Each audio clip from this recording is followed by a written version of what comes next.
Hey. Hi. I should have reached out about the whole Miles stuff. I was just confused and... Dude, same. I mean, I can't believe we let him play us like that. It was stupid. I really shouldn't let a guy get in between us. I'm sorry. I'm more sorry. Not talking to you is literally the worst thing ever.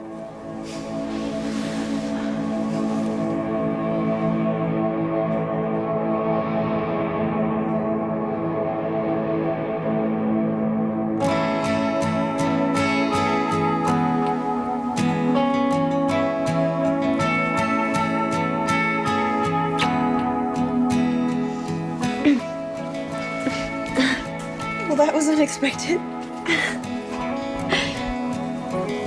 I have to go. Yeah. Yeah.